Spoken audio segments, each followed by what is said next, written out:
Today is Foster Care Awareness Day, and Fox Sports Supports has partnered with the Ticket to Dream Foundation to help foster kids just be kids. So this means creating opportunities to help allow children discover their strengths and passion through sports, while also helping their future through education. It really is a terrific organization. To learn more how you can help a foster child in your community, visit tickettodream.org. All right, The Herd is coming up next right here on FS1. So let's head over, check in with Colin today. Hey, Colin, what are you talking about? Are the Golden State Warriors, the current dynasty, in trouble? I don't think so. And by the way, there's two types of stars, and Kyrie Irving's the kind you may not want to build around. That's coming up. All right, thanks, Colin. Time for our final topic of the day. The Nuggets are a 4.5-point favorite tonight at home in a huge Game 5 against the Blazers. The series is tied at 2, and both teams have relied on their stars. Both Damian Lillard and Nikola Jokic are averaging about 27 points per game in the series. So, Shannon, who you got? Who wins tonight? I'm going to take the Nuggets, Skip. Jamal Murray is becoming a star. Joker is becoming a superstar. He's averaging about 25, 13, and 9 throughout the entirety of these playoffs. And Murray has gone for 34 in back-to-back. They're at home at the Pepsi Center. So I'm going to take this. The thing is, the question that I have, can the Nuggets withstand Portland when Joker is on the bench? They're minus 38 in 30 minutes in which he sat. That's not good. Nope. So I'm going to take the Nuggets in a close one tonight. I am also taking the Denver Nuggets because Joker won me over when he did work on my Spurs, when he shredded them with his passing and his three-point shooting. And I am not sure I've ever seen a man this big with this soft of hands and this much of an eye. With a body to match those hands. Well, he's soft. Soft, that's true. But does he not have an eye for passing the basketball? Yeah. Woo! Yes. And Jamal Murray, never liked him, don't like his attitude, didn't like what he did to my Spurs. He shot them right in the heart. Yeah. He's almost Ray Allen-esque, not quite, but kind of. And yet, the other night at Portland, Sunday night, he made 6 straight of the clutchest free throws you will ever see down the stretch, and he didn't just make them, he swished all 6. Bam, bam, bam, bam, bam, bam. Way to go, Jamal Murray. I was impressed, and I think they will win Game 5 and 7 at home, where they had the NBA's best home record. Yeah, so I figured Jamal Murray could easily be a star if Derek White's one. Yep. If Derek White White's coming. No, he ain't coming. Yeah. Jamal Murray is coming. Watch. Jamal Murray is Nope, coming. nope. And Joker's a ride. Joker's already a star. Next but year, he's best becoming a backcourt superstar. will be Derek White and DeJounte Murray. Just So check it out. where's Stephen Clay going? On Monday through Friday, right here on FS1. All right, Daniel Jones' selection with the 6th pick to the Giants had a lot of people scratching their head, but this story might top that. The New York Daily News reports that at least one team asked Jones before the draft if he was willing to work out for them as a tight end, since they didn't think he was good enough to play quarterback. Shannon, what? Does this surprise you? We've seen teams ask guys. We saw Lamar Jackson. They asked Lamar to try at wide receiver. Bill Polian, who's in the Hall of Fame, the great Indianapolis Colts and Buffalo Bills, the guy that built those teams, thought Lamar Jackson should be a slot receiver. He did. But Lamar Jackson went with the 32nd pick. That's a whole. Trace McSorley is a guy that a lot of teams asked him to try it at DB. True. And he's like, nah, I want to try quarterback. He was drafted in the 6th round by the Baltimore Ravens. Yep. I think he's a quarterback. Yeah, as a quarterback. Sure. Yeah. Skip, for a team to ask a player to try a different position and said player goes as a top 10 pick, the 6th overall pick at the quarterback position, something's off. Either I'm off, that guy's off, or they're just way off the ball and missed on this guy.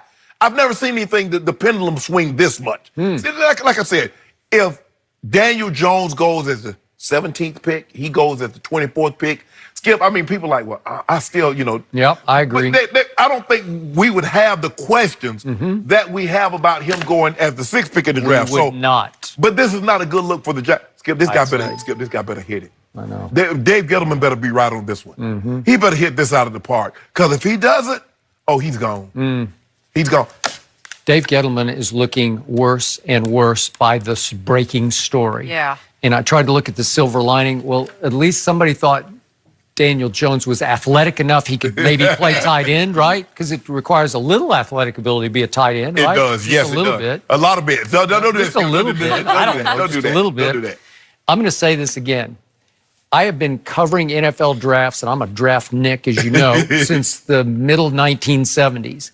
Never have I seen a pick come so out of left field, so out of nowhere as this one. Again, I watched this kid, I don't know, 4 or 5 times when he was at Duke last year, just because I do like David Cutcliffe. Not once did I even think of him as a draft pick. I thought, I don't know what I thought, but maybe like a camp arm or, you know, he's a Cutcliffe guy. But again, David Cutcliffe coached Peyton at Tennessee and Eli at Ole Miss. But this kid's name is not Daniel Manning, it's Daniel Jones. He's perfectly named Daniel Jones, just another Daniel Jones, Maybe he's Archie and Olivia's godson. Well, I hope so for all their sake. But to your point, you could have sat right there, by all accounts, and taken Josh Allen, if that's who you had on your board, as a potential Pro Bowl edge rusher. And then you wait, because by all accounts, nobody was going to take Daniel Jones before 17. Then if you'd taken a flyer on Daniel Jones at 17, everybody would say, well, that's kind of crazy, but at least you got Josh Allen, right? But you didn't. You took him first. And the guy I feel sorry for is Daniel Jones, because he didn't pick himself. And it's even, Skip, even if you take him at 17, if Josh Allen is what you think he is, and he turns out at number 6, people will forget you took Daniel Jones at 17. They would. But because you flipped it. But here's the thing that cannot happen. Eli Manning cannot keep this kid on the bench. If Eli Manning can keep this kid on the bench, Skip, for 2 years, you wasted it. Okay, but how can you ask Daniel Jones to live up to the 6th pick in the draft? I just don't think he's got that in him. Well, he better. He better. Okay, but it's not his fault. You know, he's in the Big Apple now, right? He is under the most scrutiny in the league. He's the most controversial pick in the history of the draft. How would you like to be that kid? And by all accounts, he's a good kid. He's a nice kid. Hey, bro, look here, man. We don't want to see you throw the ball. We want you to run some routes and push the bag. Can you do that for us? Yeah, sure. With the 6th pick in the draft, what do you think, Skip? What do you think that team is thinking? I don't know. They're like, the Giants better not be taking who we think they're taking.